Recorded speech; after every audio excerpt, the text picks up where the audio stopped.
Olá pessoal, comandante Leonardo Matos aqui. Esse é o nosso Conexão Gel número 122. Hoje é sexta-feira, dia 5 de março de 2021. O tema principal que eu trago para vocês hoje é a provisória estratégia de segurança nacional dos Estados Unidos. Me chamou muita atenção, ela foi lançada agora, essa semana, pelo governo do presidente Biden. É um documento importantíssimo, ele normalmente é lançado no primeiro ano do governo dos presidentes dos Estados Unidos. O último documento de segurança nacional, que é como se fosse uma estratégia nacional de defesa, no caso do Brasil, esse documento normalmente é lançado sempre no primeiro ano do governo. O último foi do governo do Trump em 2017, mas o que foi interessante é que o Biden já lançou no início de março e chamou de provisória. Né? Vai ser lançada uma definitiva ainda esse ano, de acordo com as informações. Chamou atenção, nós já esperávamos por isso. O termo alianças e parcerias foi citado diversas vezes, muitas vezes no documento, um documento de 24 páginas, valorizando a questão da diplomacia à frente da imposição da força, ou seja, primeiro a diplomacia, depois o uso militar da força, também enfatizando a questão dos Estados Unidos voltar a ser o protagonista no sistema internacional em termos de organismos multilaterais, como ONU, OMC, Organização Mundial de Saúde, etc.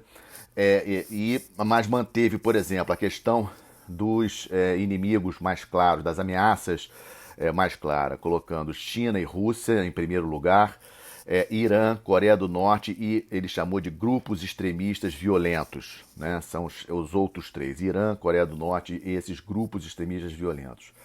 Fala no documento sobre direitos humanos na China, citando Xinjiang, Hong Kong e Tibete.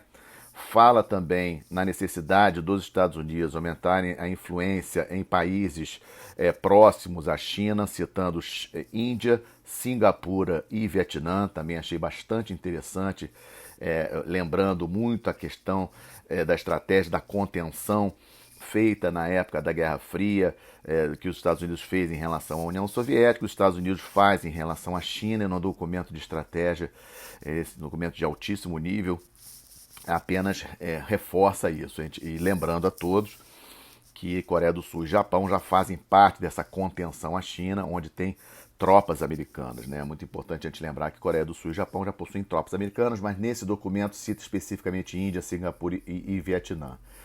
Também muito interessante chamar a atenção no documento da questão do campo interno, dos grupos extremistas dentro dos Estados Unidos. Isso também foi bem interessante. Não foi surpresa citar no documento a importância da questão das mudanças climáticas, do meio ambiente, também para a defesa, né? Trazendo essa questão do clima, abertura das rotas de navegação no Ártico, por exemplo, climas extremos, situações de clima extremos, como aumento da incidência de furacões, aumento de incidência de altas temperaturas, forçando o movimento de populações em determinadas regiões do planeta para outras, ou seja, movimentos migratórios por causa do clima. Então isso também é colocado lá. E também chamou atenção a questão da tal guerra da informação, muito importante. Né? Nos dias de hoje, chama de atividades de zona cinzenta, ou seja, não é aquela guerra explícita, ou seja, guerra cibernética, ações de guerra psicológica, manipulação de redes sociais. Muito interessante o documento de 24 páginas. Deverão sair vários artigos nesse final de semana sobre esse assunto e vamos acompanhar os desdobramentos. E apenas outro detalhezinho, que falou também da questão da pandemia e chamou a atenção, que está explicitamente no documento, que os Estados Unidos precisam rever a questão da cadeia logística de suprimentos médicos, né? Também pela experiência desse ano de 2020 na pandemia. Isso está citado no documento como uma questão de segurança nacional.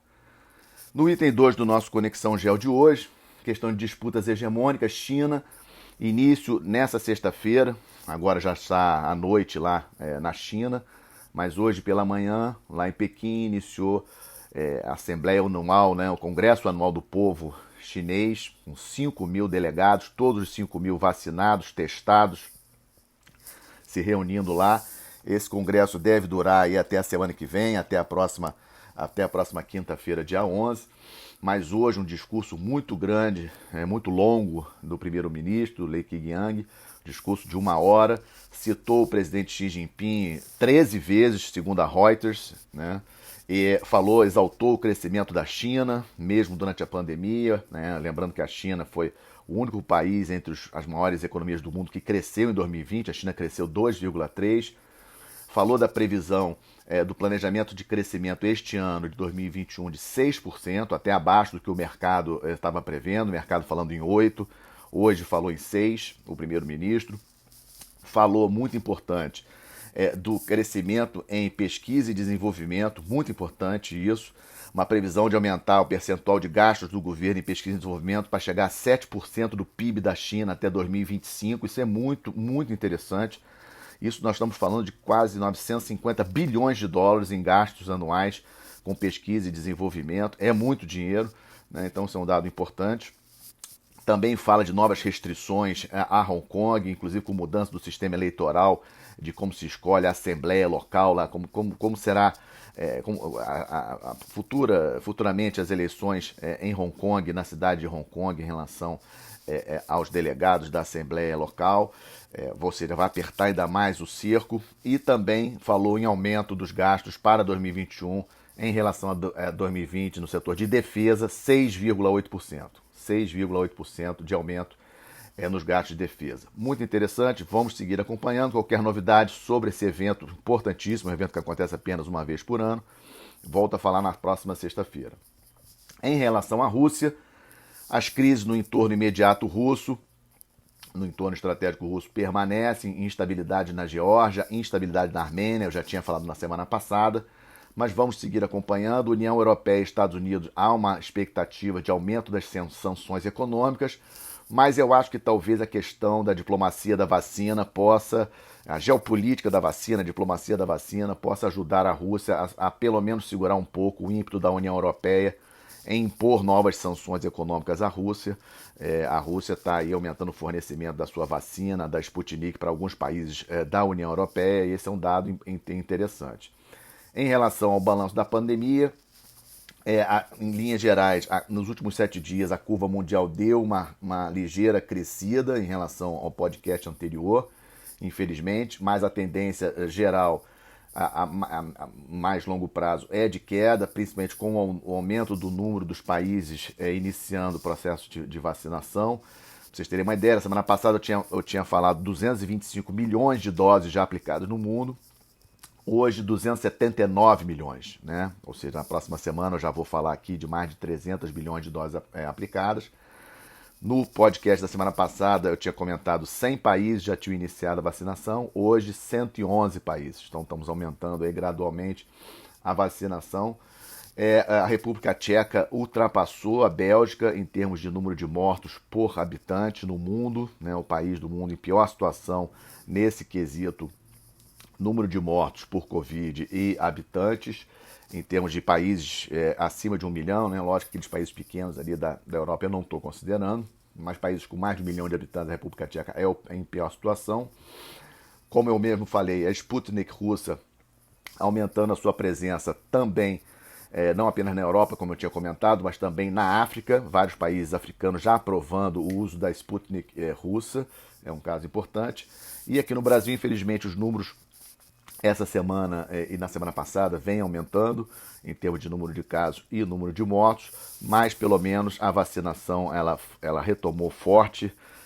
Da semana passada para cá, os números já são bastante animadores em termos de total da vacinação aqui no Brasil, e vamos aguardar que essa vacinação seja suficiente, junto com algum distanciamento social, alguma responsabilidade em termos de distanciamento social. Uma coisa é você ter que estar junto por causa de trabalho, outra coisa é você estar por lazer, né? Eu acho uma coisa que temos que avaliar. Na quarta sessão aqui do nosso podcast, estamos de olho. Eu começo com a crise em Mianmar, situação mais grave hoje no momento no mundo, em termos de crise, mais mortes. Hoje, nessa sexta-feira, mais um manifestante foi morto pela polícia em protestos, uma situação no país muito grave. Os Estados Unidos congelaram $1 bilhão do que o governo de Mianmar tinha depositado em bancos americanos lá nos Estados Unidos, para tentar pressionar o governo militar a retroceder dessa postura. Espera-se uma nova reunião do Conselho de Segurança da ONU, vamos ver a postura da China em relação a essa votação do Conselho de Segurança, ou seja, uma situação muito sensível em Mianmar, muito preocupante, e seguimos acompanhando aqui. Outro caso que estamos acompanhando, situação no Irã, mais um movimento, Biden querendo fazer uma reunião para tratar do assunto e o Irã falando que só senta na mesa de negociações se os Estados Unidos retirarem as sanções econômicas. Então é um jogo de poder aí, um jogo diplomático de negociações bastante intrincado. Vamos ver quem sai ganhando nesse jogo. Vocês lembram que esse acordo em relação ao programa nuclear do Irã foi feito na época do governo Obama, em 2015. Em 2018, o Trump retirou os Estados Unidos do acordo, um acordo firmado com a participação dos 5 membros permanentes do Conselho de Segurança, mais a Alemanha, junto ao Irã, em 2015. Em 2018, os Estados Unidos sai, e agora está aquela negociação que o Biden sempre criticou a saída dos Estados Unidos desse acordo, só que é uma situação realmente sensível. Tem muita pressão dos países árabes, muita pressão de Israel para que os Estados Unidos não volte para o acordo, para tentar pressionar o Irã com relação ao programa nuclear do país. Vamos seguir acompanhando. Venezuela, essa semana também o governo Maduro, com mais uma tentativa aí de iludir o seu povo, distrair o seu povo em relação à séria crise que o país sofre. Teve um sobrevoo, digamos assim, de 2 aeronaves Sukhoi venezuelanas, são aeronaves de fabricação russa, em cima da região do Essequibo. Lembrando, já falei aqui no podcast, 2/3 da Guiana, país vizinho da Venezuela, país vizinho nosso também. A Venezuela reivindica como parte do território venezuelano essa região chamada região de Essequibo. Se vocês olharem no Google o mapa da Venezuela, mapa oficial da Venezuela, vocês vão ver que tem essa região a leste do país. E essa semana o Maduro aí autorizou aí o sobrevoo de 2 aeronaves de ataque. Sabemos que a Guiana tem forças militares muito inferiores à Venezuela, e com uma forma de intimidação o governo da Guiana para voltar à mesa de negociações bilaterais. O assunto está na Corte Internacional de Justiça, de Haia. A Venezuela faz esse jogo aí de cena, principalmente para o seu público interno. E o último dado aqui do nosso Estamos de Olho é Golfo da Guiné. Estamos vendo movimentação de várias marinhas, vocês têm acompanhado, eu tenho falado muito da questão do aumento. O Golfo da Guiné hoje no mundo é a região com maior incidência de casos de pirataria, com sequestro de tripulantes. Vocês lembram também o caso daquele tripulante do navio turco que foi assassinado por piratas, né, em janeiro, né, numa invasão. Então a situação ali no Golfo da Guiné é uma situação tensa. A IMO a Organização Marítima Internacional, tem uma reunião importante sobre esse assunto já prevista para maio. Apelo de várias empresas de navegação para que os países façam alguma coisa. E, como notícia para vocês, Portugal enviou essa segunda-feira um novo navio de patrulha, o navio mais novo de patrulha oceânica de Portugal, suspendeu, deixou o Porto de Lisboa nessa segunda-feira e com destino ao Golfo da Guiné para fazer patrulha naquela região. O navio deverá fazer patrulha para os próximos 3 meses. E o Brasil também não ficou fora. O navio patrulha oceânico Araguari saiu de Natal, está já no meio do Atlântico Sul e deve chegar na Namíbia na próxima semana, e depois sobe para participar de um treinamento que é patrocinado, que é organizado pelos Estados Unidos, ali na região do Golfo da Guiné, chamado Obangani Express. Esse treinamento envolve várias marinhas da região, tem como propósito treinar as marinhas da região em procedimentos contra a pirataria, e o nosso navio de patrocínio Araguari está indo lá para contribuir nesse esforço aí coletivo. No quadro de boas notícias, lançamento com sucesso no domingo do satélite lá do foguete na Índia, que lançou o primeiro satélite totalmente brasileiro, o Amazônia 1, já está em órbita, já está mandando informações para o INPE. Uma excelente notícia, uma conquista nossa. É lógico que precisamos de mais. Já falei aqui dessa nova geopolítica do espaço, dessa nova disputa aí nesse domínio aí de poder importantíssimo, que é o domínio espacial. Índia é um país muito importante em termos de programa espacial, um programa espacial bastante avançado da Índia, e eu gosto muito de ver essa parceria aí aumentando entre Brasil e Índia. Eu vejo aí com muito bons olhos essa parceria, duas democracias, dois países assim fantásticos em termos de cultura. O Brasil precisa se aproximar mais ainda da Índia. Eu acho que nós temos muito a crescer. O lançamento ocorreu no domingo passado, o satélite nosso já está em órbita, já mandando imagens para o Brasil.